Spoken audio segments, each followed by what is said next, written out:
in the Chumash on page 34.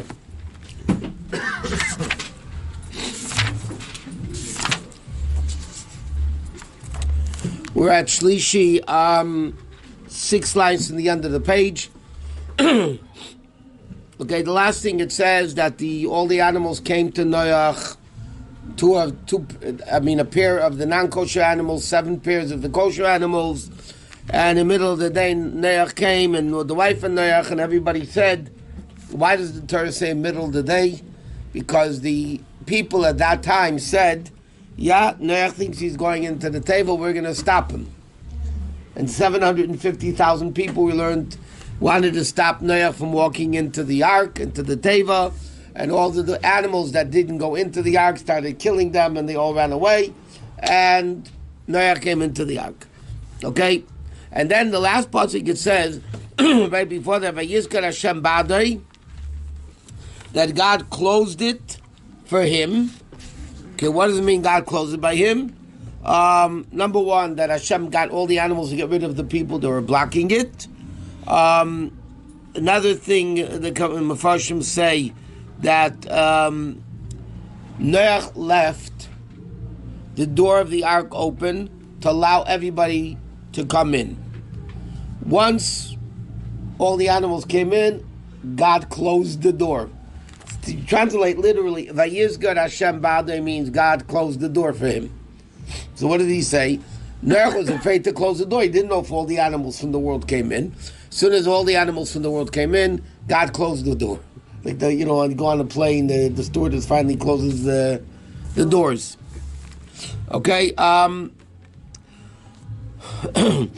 Or another interpretation, the Barbanel says the rain started coming down so much that they had no choice but to be locked and secluded into the ark, so they had no choice. Okay. So it says like this. The flood was 40 days on the earth. Meaning the actual flood was 150 days, but it only rained 40 days.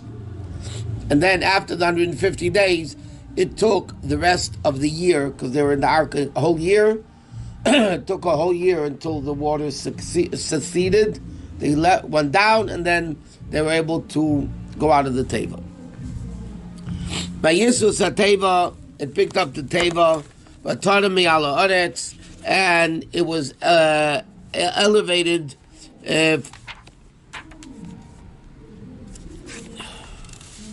By Yisus HaTeva picked up the teva, Vatarami ala Oretz, and it was lifted above the earth. Now the commentaries explain like this. The teva, the ark, was very heavy.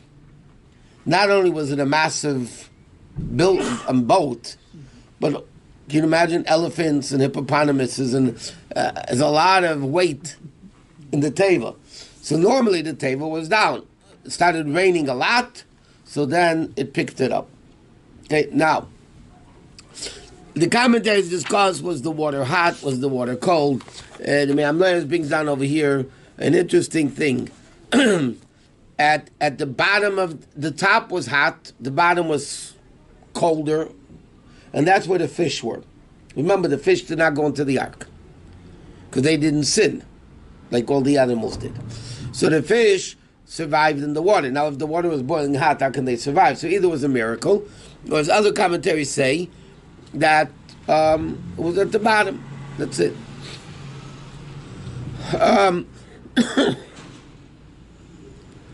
Okay, other people say that in Israel, we mentioned this in the past, there was no flood. The flood didn't hit Israel. So the question is, how did all the wicked people that lived in Israel at that time die? Because everybody died.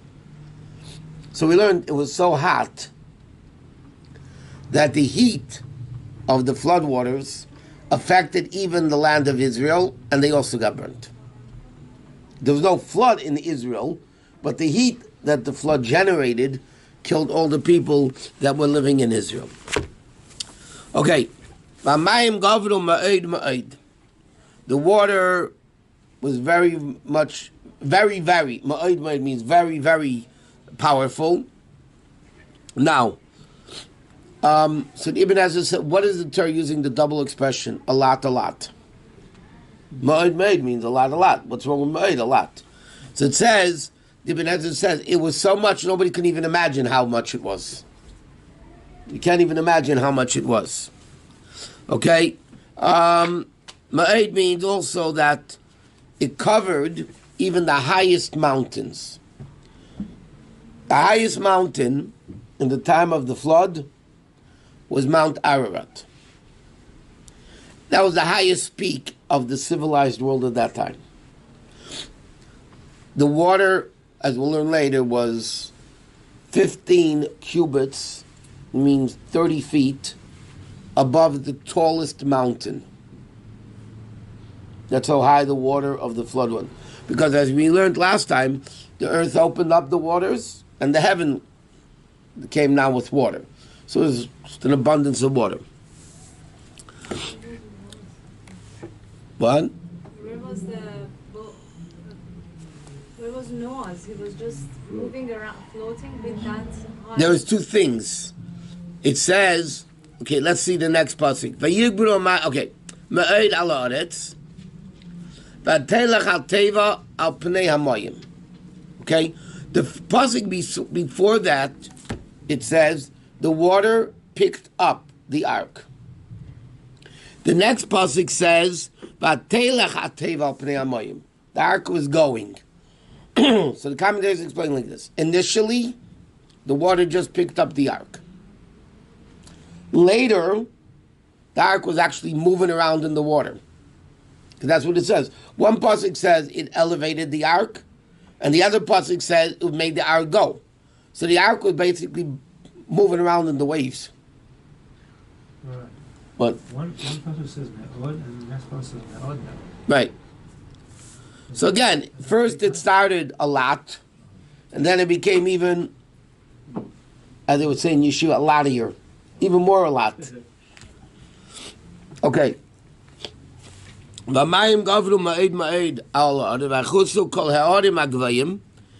covered all the high mountains. That means the highest mountains that existed at that time, Mount Ararat, were covered. Which is under the heavens. How much was it above the mountains? Chamesh esrei amam milmayla gavru mayim. The water was 15 amas, which is like 30 feet, 25, 30 feet, above the highest mountain. It's on thousands of feet. Yeah. That was an abundance of... A lot of water. Yep. I wonder if it says more. Now, but if you notice an interesting thing, it says like this. It was 15 cubits high, and it covered the mountains. Okay? So one opinion of Yehuda the Medrash says an interesting statement. And again, this is all miraculous. Whichever was the highest part of the earth at that time, it was 15 cubits high. Meaning, it covered each mountain 15 amas. It covered the valleys 15 amas. That means instead of water finding its own level, the water was 15 cubits at each place more higher than that place. Wow. So if it was a valley, the water was 15 cubits above the valley. If it was on top of the mountain, it was 15 cubits above the mountain. That means the water went according to the curvature of the earth. If the earth was like this, the water went like this. That's his opinion. And what's yours? I mean, how can it be? Just the water usually goes wherever. No, so Rav Nechemia, normally water finds its own level. It's not only miracle here, everything was miraculous, right? Rav Nechemia says, no, that's not what the pasuk means. The pasuk means the water was so high that the water's high was 15 amas over the mountains. But not in the valley was lower. It was one level. How high was the water? 15 amas, 30 feet above the highest mountain. So when they landed on Mount That's what it said literally, that it was 15 cubits above the... Now, we're going to soon learn We're going to soon learn. Now, when you have a boat, one second. When you have a boat, the boat doesn't go on top of the water. The boat goes into the water. Right?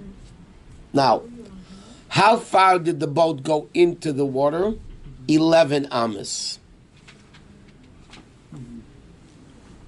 That means at the highest peak, when it was 15 amas above the mountains, the boat was 4 cubits away from the top of the mountain because the boat sunk in like a boat sinks into the water. Like he says, Rashi explains that the ark was submerged the depth 11 cubits, so it easily cleared even the highest peaks. Okay? Now, the Mefarshim explain Mount Ararat was the highest mountain at that time. All the mountains that are far higher came into being after the flood. That's what a lot of commentaries say.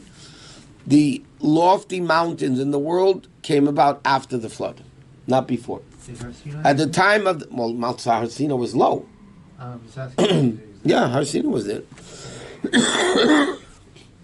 Now, Vayigva, Pasuk 21, Pasuk Chavalov. Vayigva, Kol Basar Remes Al Haaretz, all the flesh that moves upon the earth was Vayigva, means expired, it killed. Ba'arif, Ba'behema, Ba'chaya, whether it was bird, animal, beasts. Chol HaSheretz, HaSheretz Al Haaretz, any creepy thing that crawls. V'chol Adam, and every person. That means here the Torah is saying clearly it killed every plant, animal, human, bird, creepy things, everything was killed in the flood. Except the fish. Right. And that's why it says, by the way, from the next pasuk they learn about the fish. Because it says, Kol asher nishmas ruach chaim ba'apav, anything that had living in its nostrils, mikol asher b'charava, whatever was in the dry land. So the Torah clearly says, what died? Every living thing on the dry land. Which means the fish were not killed. Okay? Now,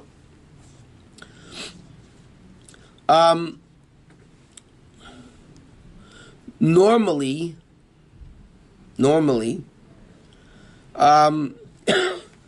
when you say the word neshama, you don't see an animal has a neshama. No? No. Huh? So they say over here the Torah means any living thing, even though it refers to animals, and even though animals normally don't have it. Okay, now. What?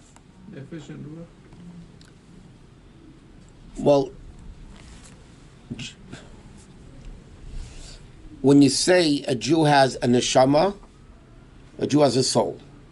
That is a general word. Neshama is composed of 5 levels. Nefesh, Ruach, Neshama, Chaya, Yechida. So what's the general word we say? Either Nefesh or Neshama.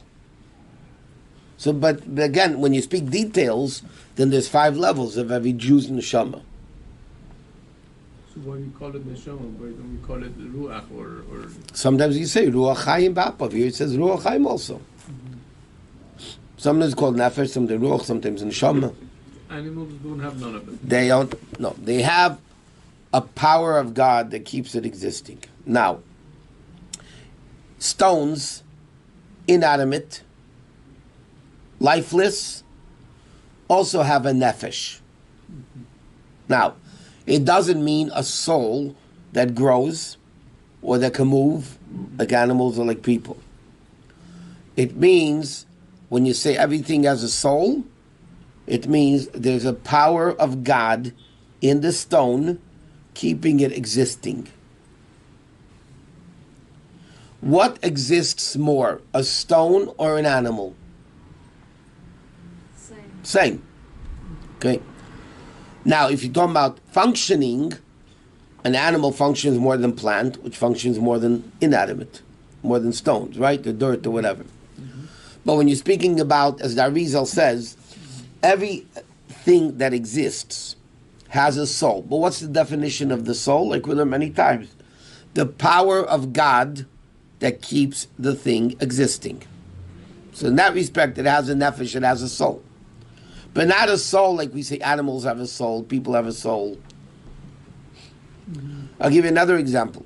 Plant, it's brought down in the holy books that plants, sometimes people walk by a bush, and there's a bunch of these little leaves on it, and they just subconsciously rip off a branch or something, whatever, right?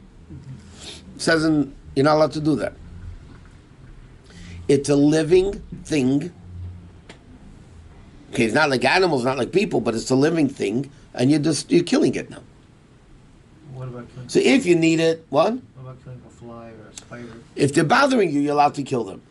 But for no reason to walk around killing spiders and flies and ants and you're not allowed to do that. Now I'm saying not only animals, even plant. You're not allowed to just go around killing destroying plants. It's a living thing. But cutting the flowers and No, that's for the sake of it growing better. Or you enjoy it. Well, no, you're cutting the flowers because you want to put it on your table. So that's why it was created.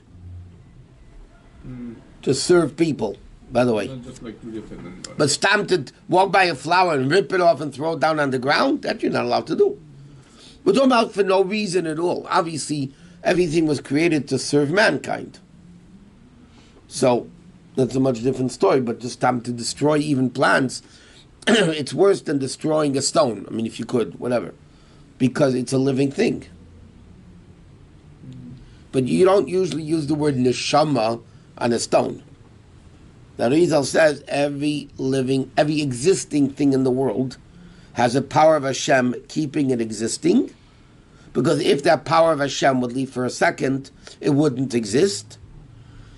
And therefore there's a constant power of God in every existing thing, not living. Every existing thing has a power of Hashem in it. Very briefly, we learned this in the past. If you have water, the nature of water is to flow, correct? If you want to go against the nature of water, you want it to stand, you have to put up a wall, a dam, a wall, whatever, correct? As long as the wall is there, the water will not flow, the water will stop, right? Yes. The second you take away that wall, the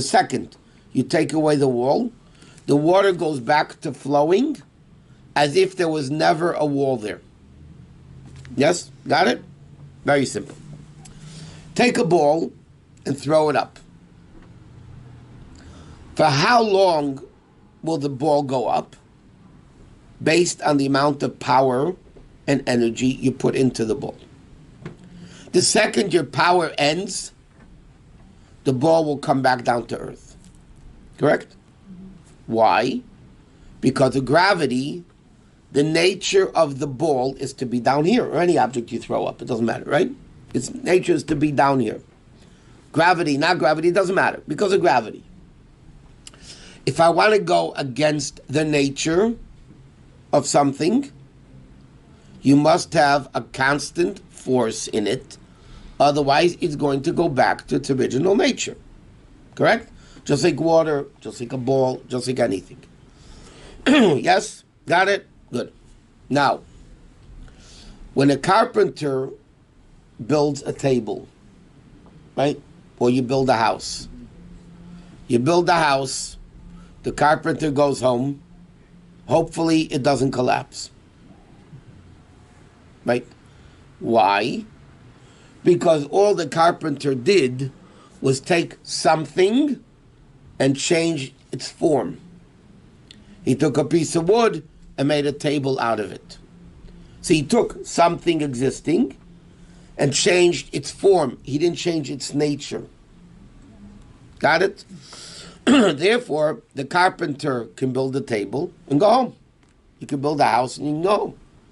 Now, before Hashem created the world, what was it? Nothing. Correct?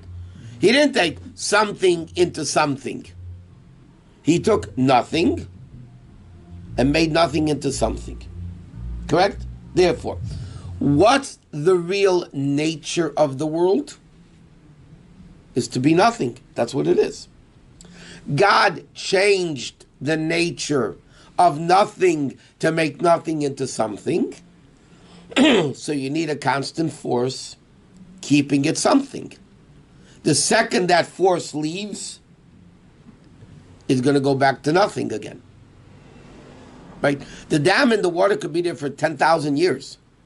The second you take away that wall, the water is going to go back as if there was never a wall there. So like that. That's why, one second, that's why, it's a medrash, but the Baal Shem Tov explains it out. The Rebbe speaks a lot about this in Shayach V'Amuna.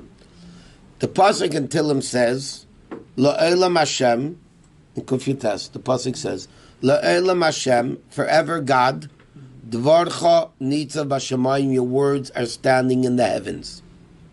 That's what David HaMelech writes. God, forever, your words are standing in the heavens.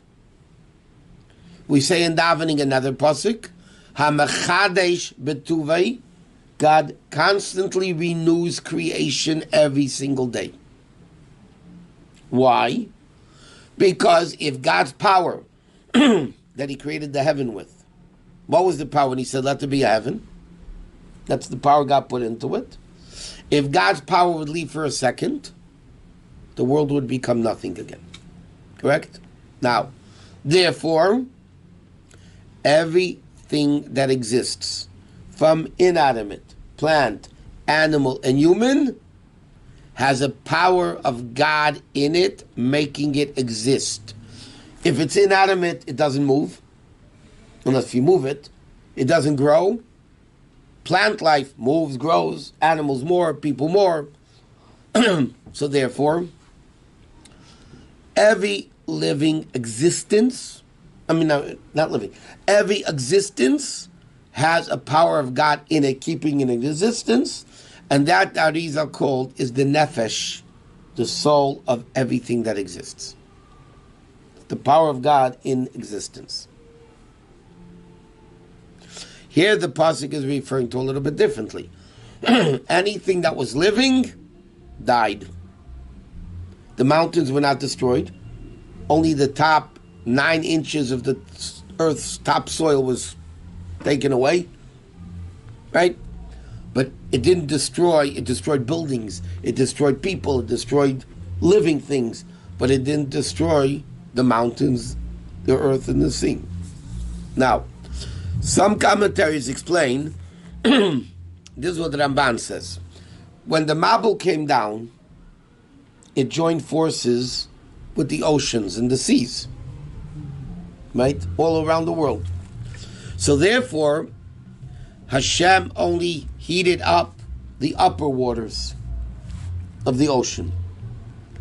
The bottom waters were the sea. That wasn't the flood. So that's where the fish existed. In the lower part of the sea where it wasn't boiling hot. A lot of fish like whale, they need to come up to breathe, though. There are a lot of fish all the way at the bottom never come up to breathe. A lot of fish do come up. Okay, so all the fish, I don't know. What about like the shuratzim, like lobster? They're all killed. Lobster. Oh, you mean in the water? Water, No, they didn't die. the trace. So, even the treif animals were alive in the teva. Okay, You said before that everybody, there was only vegetables and such to eat. in the ark, yeah. A massive amount of food for a year. Yeah?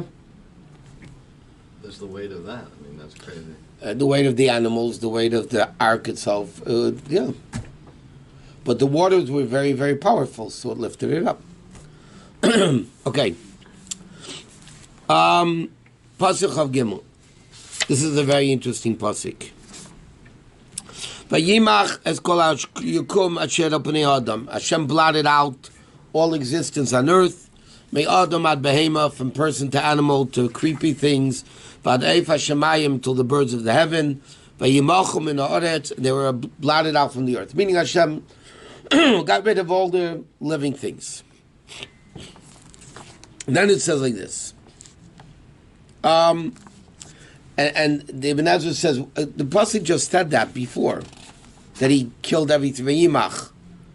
Why does it say again Vayimachum and Oretz? The beginning of the pasuk says Hashem blotted out all living things, and then it says He blotted them out from the earth. So Ben Ezra writes, what it means is there were no even seeds left. There were not even seeds left to grow things. It all started new after the after the Mabul. There's no eggs, no fowl, no insect, nothing. Everything was done. Now, another interesting Gemara, the whole Mishnah in Sanhedrin, whether the guys from the flood who were killed, do they have a share in the world to come? So the Mishnah says they don't. Why don't they? Because here the Torah uses double expression that Hashem blotted them out. One in this world, He killed them, and one in the world to come. So basically, not only were they destroyed from this world, they lost their share in the world to come also. What? What was the truth? Huh? What was the truth?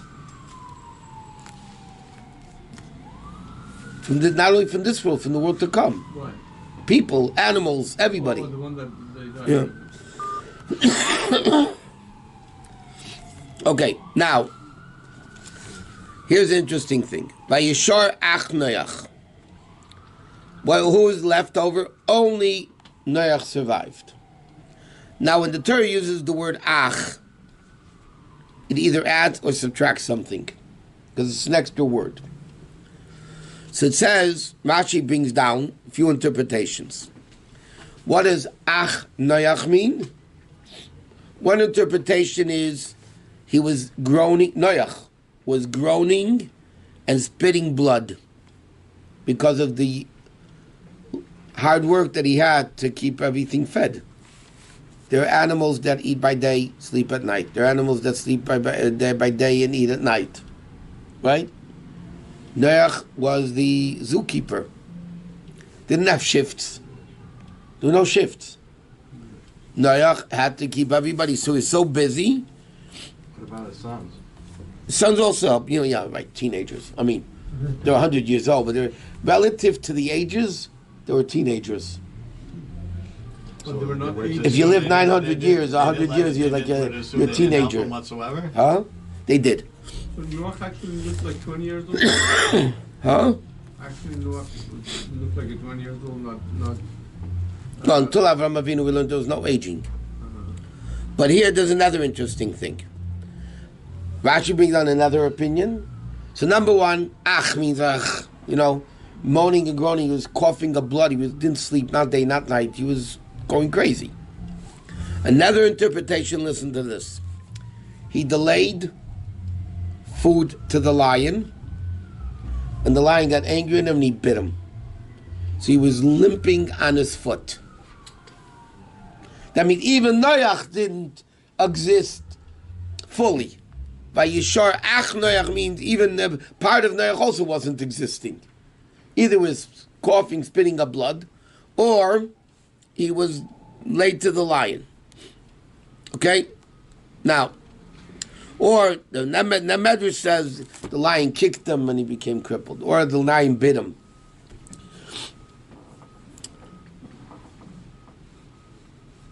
Okay, so the Rebbe explains in a Sikh a very interesting lesson.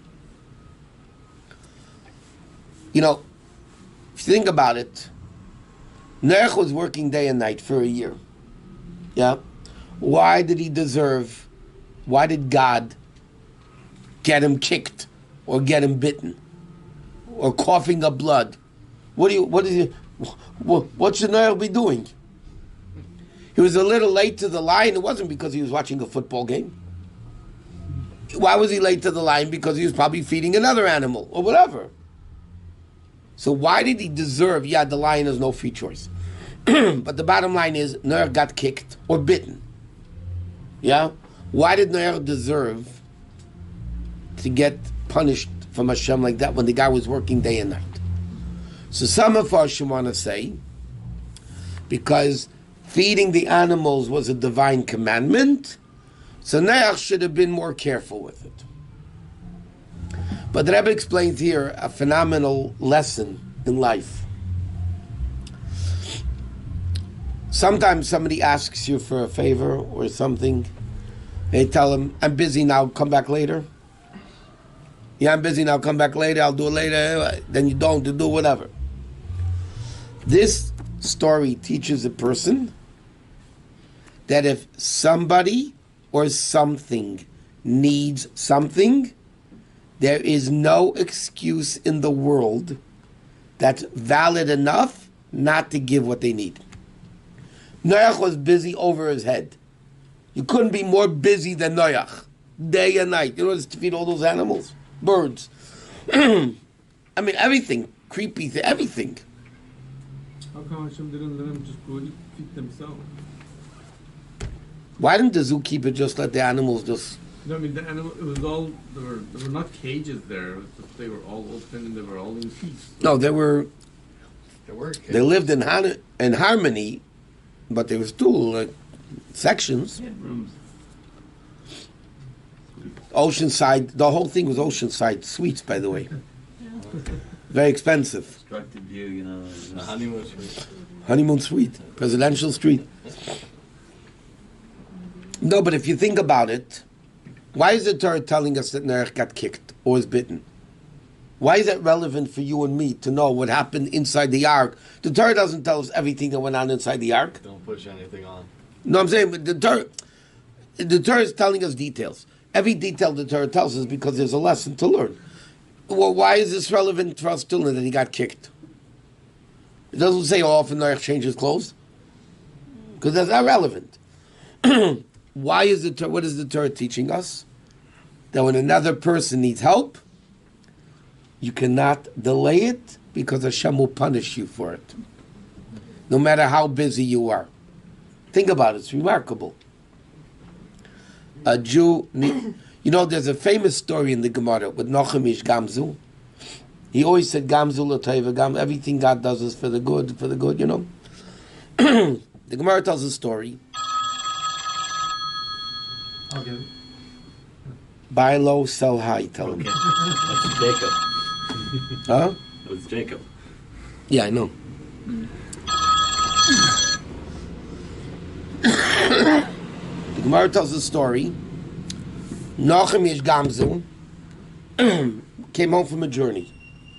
He was mamish, as they say to nowadays, he was pulling up to his house with his donkeys. A poor beggar came to him, and he said, please give me a piece of food. I haven't eaten for days. So what did Noach ish Gamzu say? What every normal person would say. Let me unload the donkeys, and I'll give you food. That's what he told him. By the time he gave him food, the guy died from hunger. The guy was mamish on his last... But whatever. He was dying. Noach didn't know that. He said, a normal thing, let me open up my suitcase, I'll give you food. And the guy died. Noach said, this is a Gemara, Noach says, he said to himself, the eyes that, and this came true by the way, the eyes that saw a person in need and didn't help him should go blind.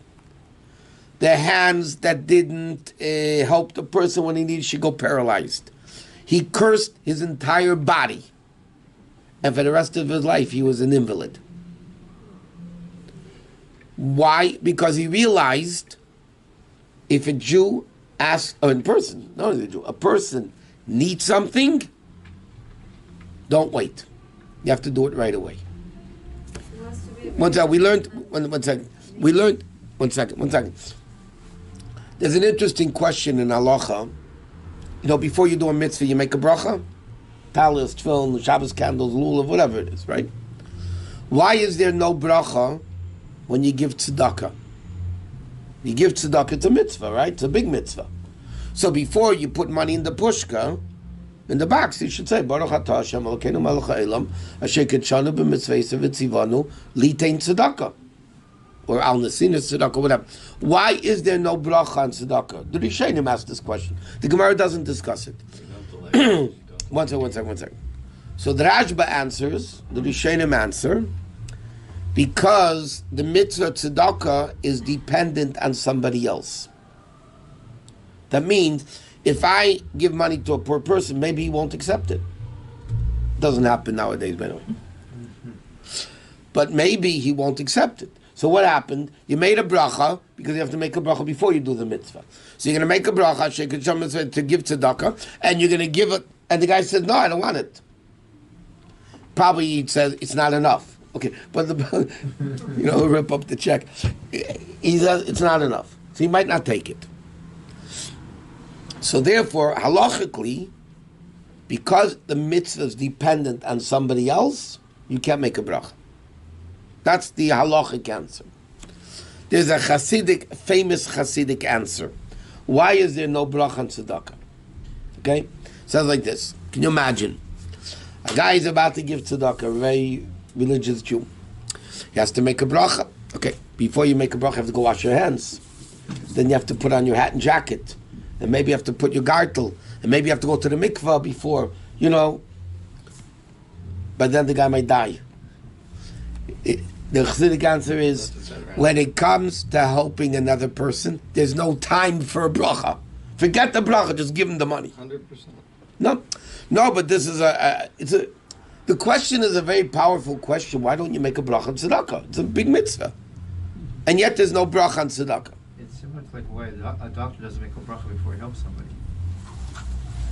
A doctor. It's not a positive mitzvah. It's a mitzvah. He has an obligation, but it's a financial. It's not really a mitzvah. It's not one of the 613 He gets mitzvahs. paid for it. No, even if he doesn't. One of the 613 mitzvahs is not that a doctor has an obligation to heal somebody. But giving tzedakah is a mitzvah. I would even say different. The act of giving the tzedakah, you're the one who gets the bracha. You don't need to make it. I understand, but every time you do a mitzvah like that, you're getting greater. It comes to help. No, it's a very interesting lesson, by the way.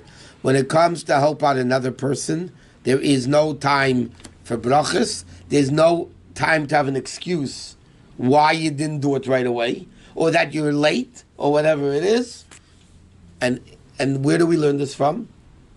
From the story of Noach. He got bitten or kicked. Why? Because he delayed food to the lion.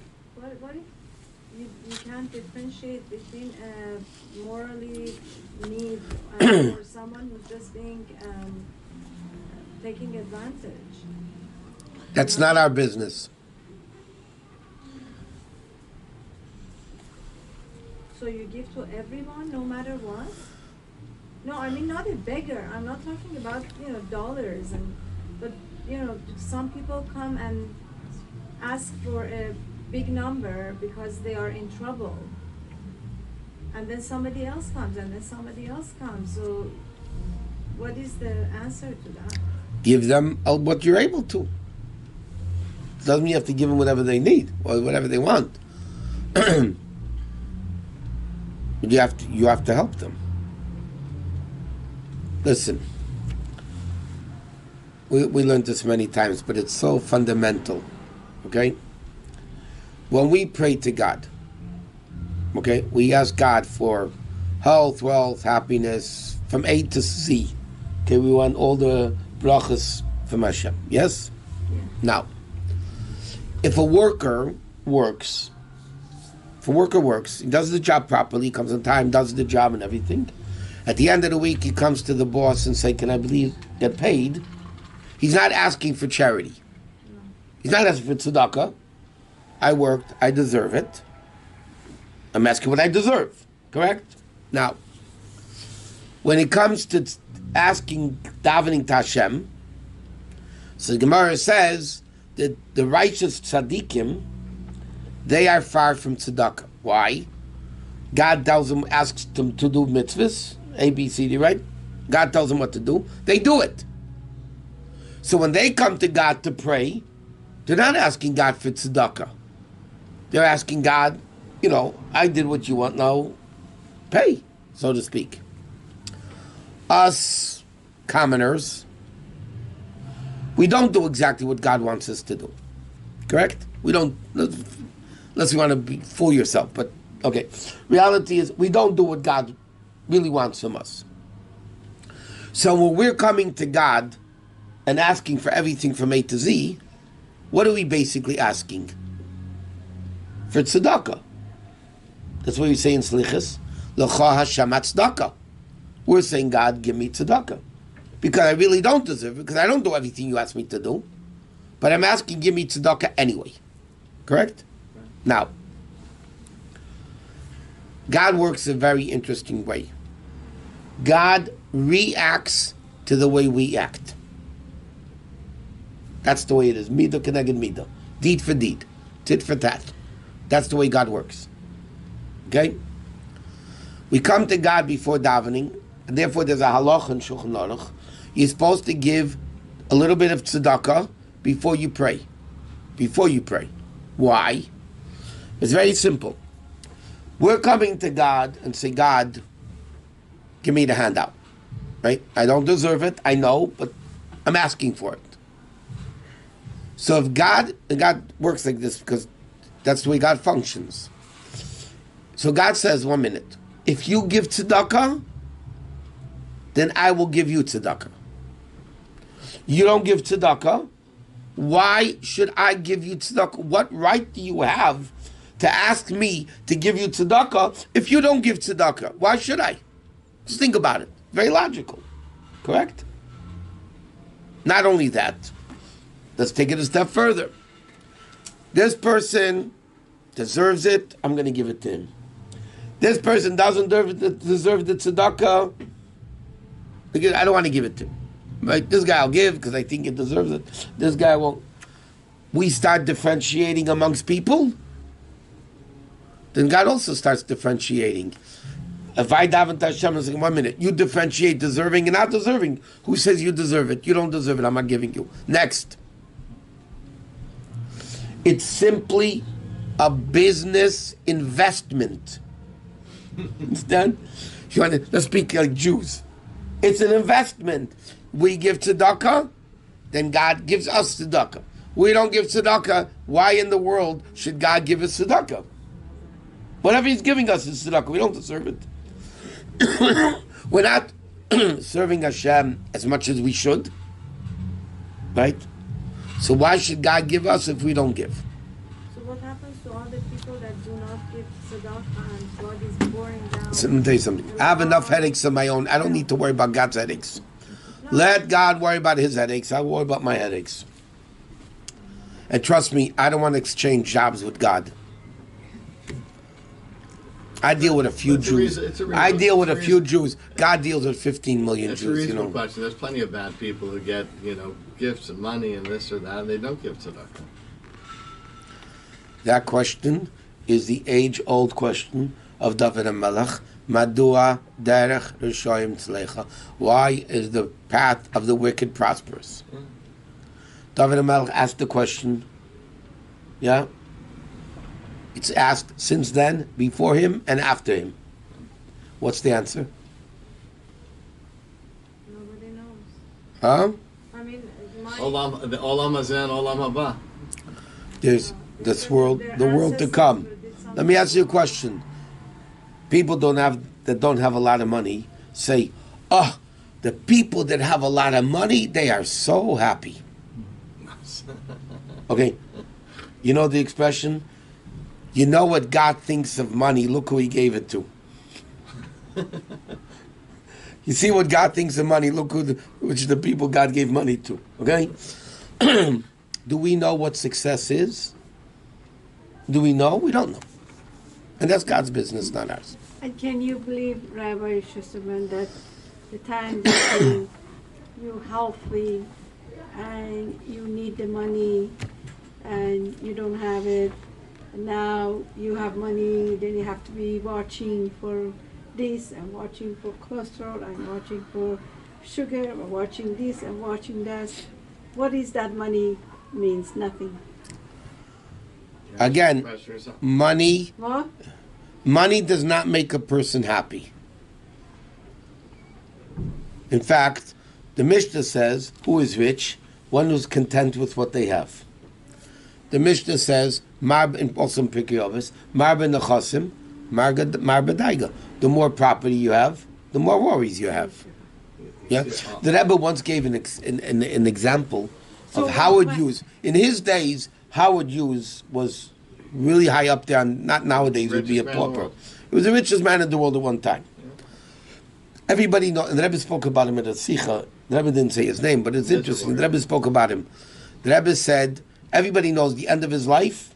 Crazy. He locked himself up. He didn't let anybody feed him and touch him. He became paranoid that everybody wants to kill him and steal his money. And yeah, he didn't let nobody cut his hair because he thought the guy was going to kill him with a knife. And Covered everything with tissues. everything. The guy lived the last few years with all his billions of dollars. Then, yeah, Completely. he lived completely nuts. He had no life. The Rebbe said, "Okay, that's life." So the guy has money. What does that do? That's living. See all the people who win lotteries, they end up being miserable. They cursed the day they won the lottery. Okay. I don't mean that. I'm talking about the 500 million. They Every guy that wins the lottery, a person, and everybody says, "Let me test." God test me with it. Yeah, but the bottom line is, To do good things. but yeah, that's not what happens though. It ends up being a curse. Because the Gemara says, the Medrash says, not the Gemara. You have 100, you want 200. You have 200, you want 400. You have 500 million, you want a billion.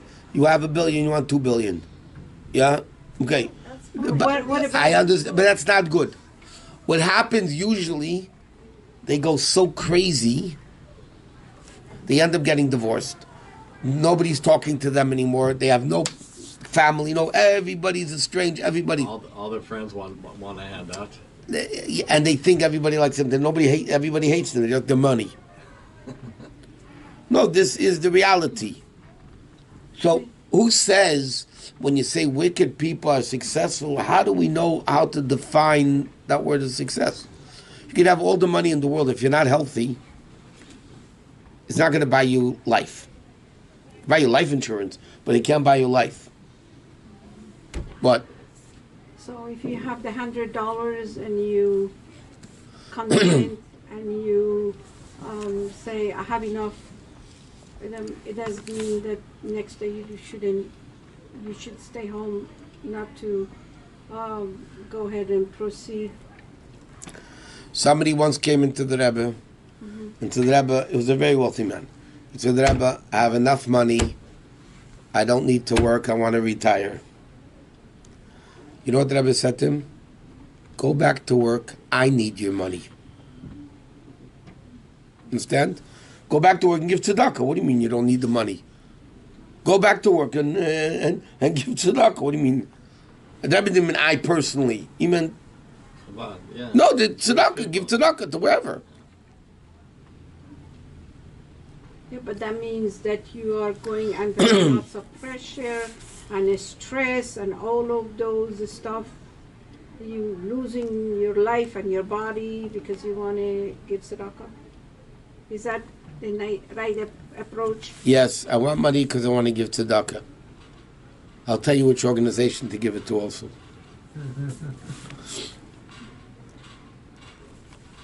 Yeah.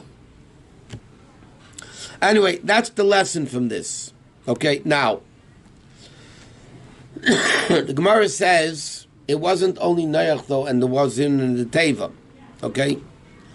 Oig, you know, the giant of Bashan also was saved. He said like this. In Medrash Pikad Rabbi Lazar said like this. Oig Melech HaBashan saved himself by sitting on the ark. Can you imagine that weight? Okay. He begged Noach to let him stay, vowing to become his servant forever. So Noach made a hole in the ark, which he put out daily. He gave food to Oig. And therefore he survived. And some interesting say, the word Ach Noach, it says, what remained Ach Noach? Only Noach. Ach Noach equals 79. And that's what the word Og equals. Ayin Vav Gimel is also 79.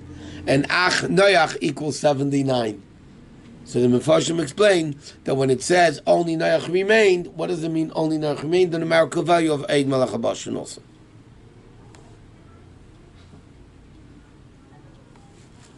Okay, then it says like this. V'yigberu hamayim al haaretz, the earth, the waters prevailed for 150 days. Okay?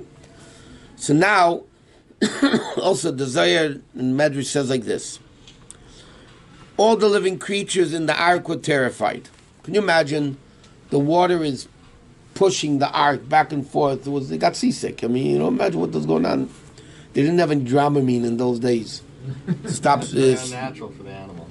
Yeah, right. Okay, the lions roared, the oxen lowed, the wolves howled. Noach and his children cried and wept, thinking that death is at hand. That's what they thought. So Noach prayed to Hashem and said like this: help us, Hashem, I have no strength to bear this evil that is surrounding us. The waves of the water surrounded us. Torrents have terrified us. Hashem said to him, lighten up. You're going to be saved. That's what the Medrash says means. Vayigberu hamayim gevura. The water became very powerful, meaning it actually affected the guys in that. They got scared. You imagine being on a boat. You don't know what's going to happen. The boat is moving. There's no engines, no oars, no nothing. It was at the mercy of the water. The boat is going back and forth, shaking all over the place. And everybody got scared. Hashem said, calm down. Okay. So again, the main rain was the first 40 days. Intermittently, it rained later. Okay, now there's also debate when the Torah says 150 days. Does that include the first 40 or excluding the first 40? Meaning, was 190 or altogether 150? Okay, so the water also increased in intensity. It gradually subsided. Okay. So, Vayizkar Elokim es Noach, God remembered Noach. Okay. What does it mean God remembered Noach? The covenant that Hashem made to save Noach. Made Hashem promised Noach, I'm going to save you. So he says, V'eskol hachayev, v'eskol behema, all the beasts, animals, asher ite bateva, which were with him in the ark. Does that mean for 150 days God forgot about Noah? No, it doesn't mean that. When it says God remembered Rachel and God remembered, it doesn't mean let's do something else. God, by the way, in case you didn't know, God doesn't forget. So what do you mean He remembered? No, I'm okay. reading it literally. So I'm asking you the question. I'm explaining this. God remembered. Remembered means, by definition, you forgot, right? And now you remember. If you don't forget it, you don't remember. Right. In English, the word remember means you forgot, now you remember. So what does it mean Hashem remembered Noach? So it doesn't mean, God forbid, He forgot about Noach for 150 days. Okay? It means Hashem didn't reveal His acts of kindness to finish off the flood. Doesn't mean that He forgot about Noach and now He remembered because the Noach sent him a text. It means Hashem was not ready to save Noach yet. If Hashem waited 150 days. So what did Hashem do? Vayaver alikim ruach al haaretz. So God passed a spirit over the earth. Vayashayku hamayim, and the waters come down. Okay? So what happened over here was the waters actually stopped being boiling and they were bubbling. Now they stopped bubbling. Remember, the water was very hot. So the commentators explain, what do you mean the water quieted down? It means it was bubbling. And then all of a sudden the water stopped bubbling. It stopped being hot anymore. But Noach wasn't a Jew, but he kept Torah, right? it doesn't say he kept Torah. It says he learned Torah. He probably did not keep Torah. Except the Sheva Mitzvahs when Noach he kept. So does he have an Olam Haba for that? I mean, Yeah, Noach probably was there. So the righteous Goyim even have a share in the world to come. What? Like before the 10 Commandments, how did people have the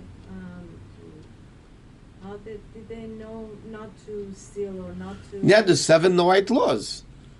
God told Adam 6 laws. The 7th one, that's why it's called the 7 Noahite laws instead of the 7 Adam laws, because until the flood, they were not allowed to eat meat. Right? So after the flood, they were allowed to eat meat. So God said, then you can't eat a live limb off an animal. But until then, they were not allowed to eat animals anyway. Not to kill, idolatry, adultery, murder, not cursing God, setting up a judiciary court system, not to kill, we said idolatry, adultery, murder. Yeah, there's 7. There was a sense of morality that people didn't keep, yeah. They're supposed to, but they didn't. At all times, even now. Yeah. With the Torah, with everything. Okay,